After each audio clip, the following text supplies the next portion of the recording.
Hello, friends, and welcome to FIN2021.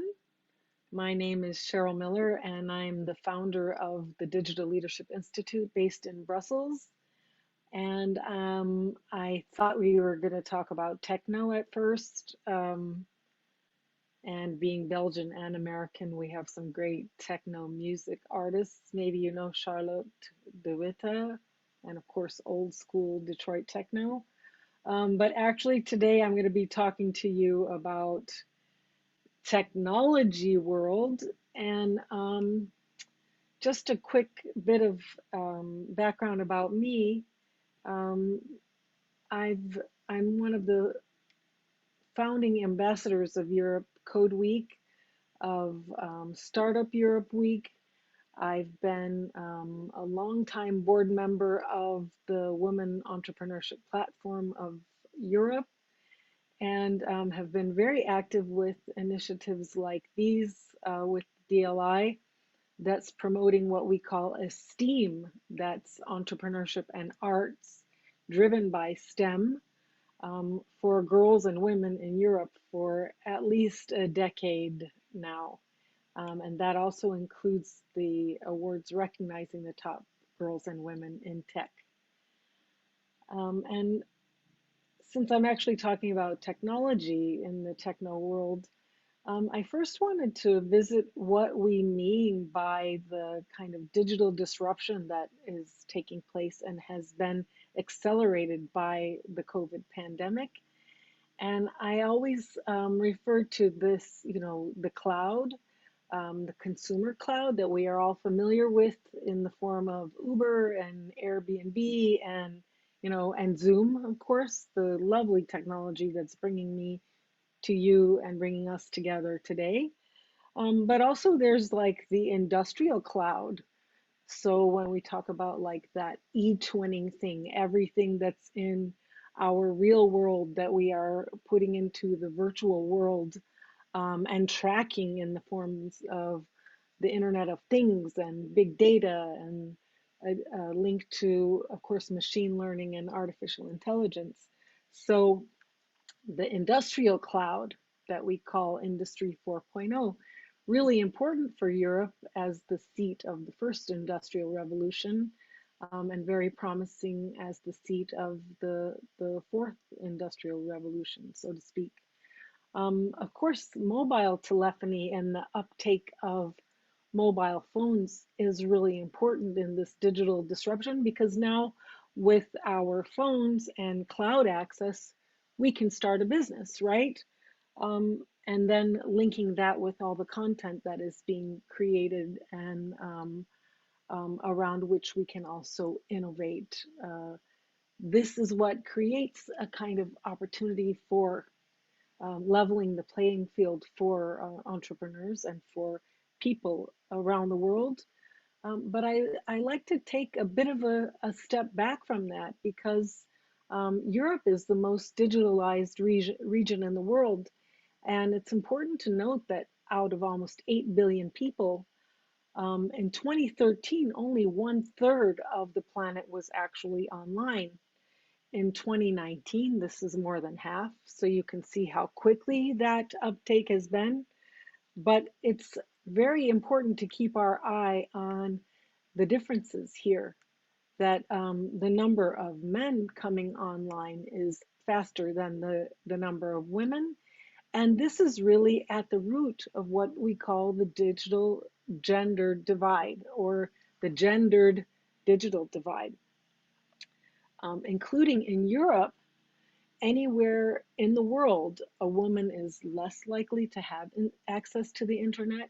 She's more likely to have no or low digital skills, far less likely to be an IT professional, almost by a factor of 4 to 1, less likely to found an IT startup, which you've probably noticed, and less likely, even when she does start up, to get funding for the work that she does, even if that is tech driven.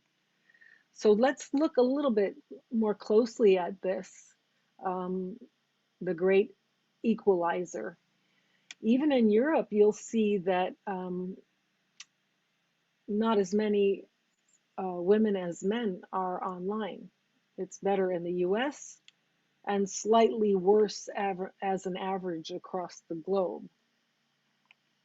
And for being the most digitalized region in the world, this is really important for us to remember that not as many European women have the opportunity from the digital disruption as men.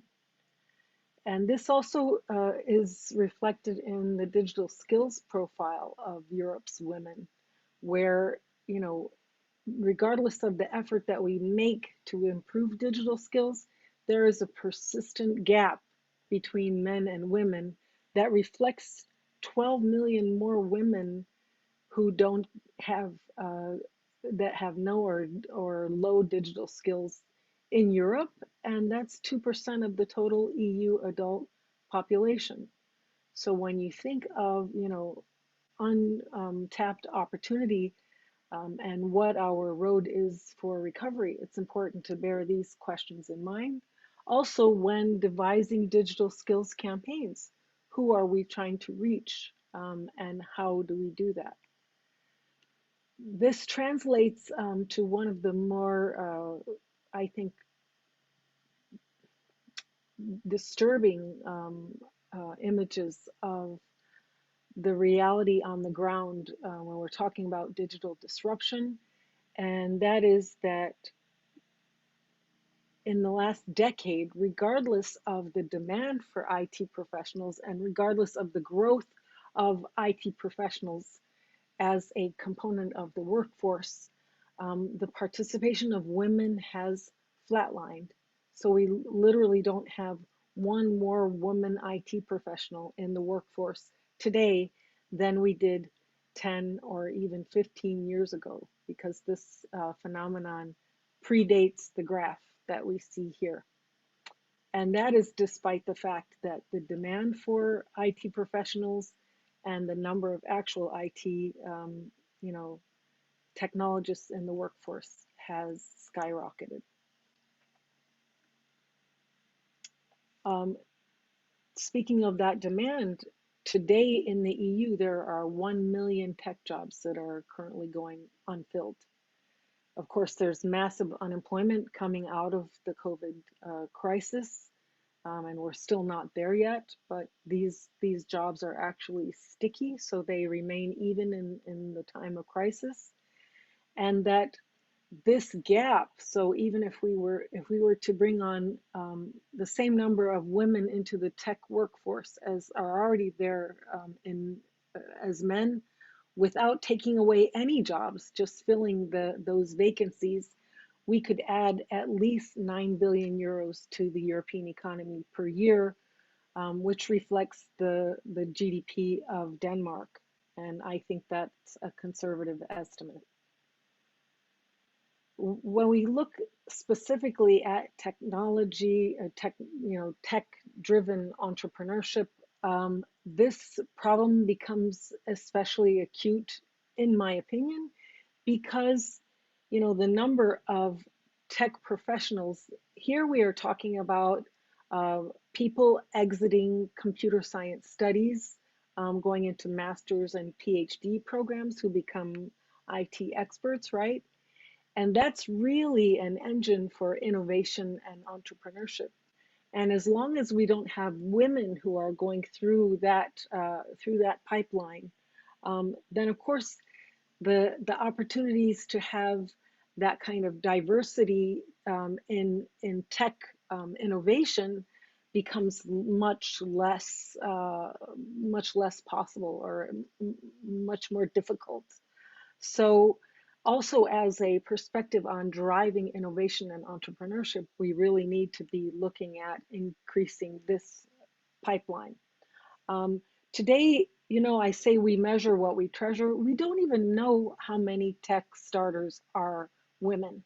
This is just a number that I've kind of plucked out of the air based on other things that I have been told. But this would be a great area for more research. And of course, understanding why that is the situation. Some of it might be described by the fact that um, we don't have an entrepreneurship ecosystem that is welcoming for women tech starters. And even when we have women who are asking for funding, they are not getting it at the same rate as men. Um, we also know from the research that if you're a male, you're more likely to get funding from a male. If you're a female, you're more likely to get a loan from a woman bank loan officer. So this might reflect these underlying biases, and where you can see explicitly that only women teams from this graphic get uh, funded at a rate of 1 out of 3, where the funding for mixed teams is much higher, and for all teams on average is 14 percentage points higher. And the same for Series A funding, where women-only teams only are funded at a rate of 1 out of 10. Um, when we look specifically at tech-driven entrepreneurship by women, so these areas that we really, really want to cultivate and support and resource, we're still finding that the few, the proud women who enter into these areas that are going to drive the economic recovery at the intersection of green and digital growth, still, this is a heat map. Disproportionately, women only teams receive less funding compared to men only and mixed teams. So there are things here that we really need to start to unpack and understand and look at what our opportunities are to fix. Of course, part of it is about having more female friendly funders, like I was alluding to. But also, it's important for us to start thinking, start understanding that a woman starter does not look like a man starter, and not only in the most obvious ways. In research also in Europe, male founders tend to be male, obviously, highly educated and young. So this is where we gear, innovator awards and funding programs and preferential loans towards a young demographic. And I want you also to think about how we characterize entrepreneurship in Europe and how you even do that with your own organizations. And remember that fully 80% of women are marginalized by traditional career paths. This is statistics from McKinsey for as long as they've been collecting these numbers. 80% of women are marginalized by traditional career paths. So economic necessity is a big driver of entrepreneurship for women. A very key thing to keep in mind, because when you then try to visualize what a woman founder looks like, besides again the obvious differences, she is not going to look like a male founder. In fact, she will be older, she'll look more like me. And as I call them, fleeing fed up 40 somethings driven to entrepreneurship through economic necessity. Also flying solo. So 85% of women-owned startups are solopreneurship. And actually, like in the UK, 80 or 90% of all single proprietorship enterprises are led by women. So, what does this mean? What does this look like? Again, that 80% figure. Um, what does this look like in terms of, where are they? What is their potential impact on GDP, on employment, on rebuilding from in the recovery? And of course, understanding that the recession, we call it the she-cession, right, has disproportionately impacted women.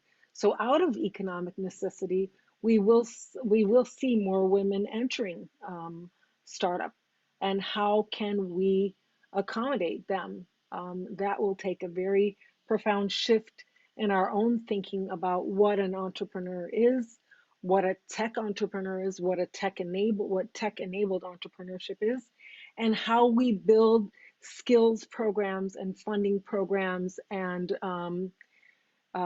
partnership programs, training programs that will support those entrepreneurs.